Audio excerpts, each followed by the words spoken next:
I've heard people call him a legend, iconic, and to hear that, we didn't think of that. He was just dad. Who was John R. Hatcher III? It kind of shocked me because I didn't realize that my husband was that highly known. And there's so many things that he has done that people are walking up to me today. At the time when we were planning his services, all the pastors in the community came over and said they didn't have a church big enough to house his services. So stuff like that. And I was like, really? So we had to go get the community center, which seats 2,500 people. And then when they were all setting it up, it was like, everybody was like, well, we'll do this because our business wouldn't be here if it wasn't for your dad. Born in Birmingham, Alabama, his dad was John R. Hatcher II, was a civil rights activist in the Collegeville community. Started the Young Democrats in North Birmingham. My grandfather had the first vaccine clinic back in the 60s when people couldn't get shots. He registered over 10,000 plus people to vote. Lord created my daddy. He created a great man, a smart man, and I can say for everybody. If there was a need, if it was anything that he could do, he was there to do it. That part of my daddy rubbed off on him. And of course, he worked as hard in California as my dad did here in Birmingham. He walks into a room, he would have a presence like no one I've ever known. More important than anything, one of the most respected men I've ever known in my life. We first got acquainted when he was working at the naval base, and of course our congressional office does a lot of interaction with the military. From that first or second meeting, it was a friendship that was meant to be. Was an executive with the NAACP. I had the NAACP chapter in Ventura, California, where my cousin now has taken the reins from her dad, and she runs the chapter. John Hatcher is an icon in Omega Psi Phi out here in the California area. And that's a capital I, capital C, capital O, capital N. You know, my uncle in the press, his TV show that he did, and just all over the place. He was a God, family, Omega Psi Phi, NAACP. And he was real active in the fraternity. He loved the fraternity. He was a man of his word.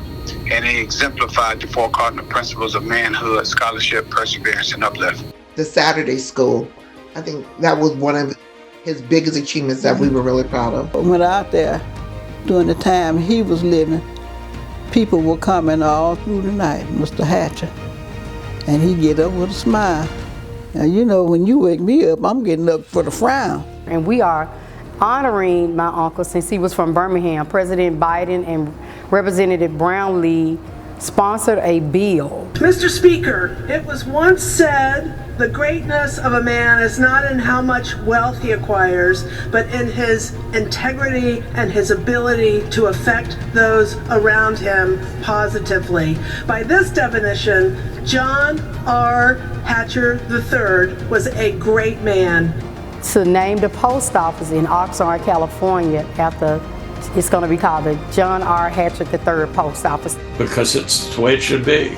The first time that I heard, Regina had mentioned it to me, and it's something I should have thought of myself. Then I said, I want to be involved. I'll be in the background. I'll just try to help Julie if I can. And we work that way. I always seem to find a way to get along with people that I disagreed on many issues on, but in the big scheme of things, it usually works better if you can work with both sides. It's a federal building. It's not like the school or a street or something. This is federal. It had to be enacted into a bill signed by the president. So that to me was just breathtaking. I'm delighted to be able to stand in Birmingham and uplift my uncle, and my family, you know, for what they've done. I was shocked, and I was pleased that out of all of the work that he had done, that somebody thought about him. Because normally when you do stuff like that, people, when they use you up, you go. I think that will make them proud. A man like John R. Hatcher from Birmingham, Alabama, can have his picture and name on a post office in the largest state in the nation. be something that Birmingham should be proud of. As long as his children are there and other people out there who knew him see that, they're going to always think about something good that he did. And the world that we live in is not a bad world. It's not a bad place. But it's left up to us to keep it good and to instill in those persons who are not doing well that they can do.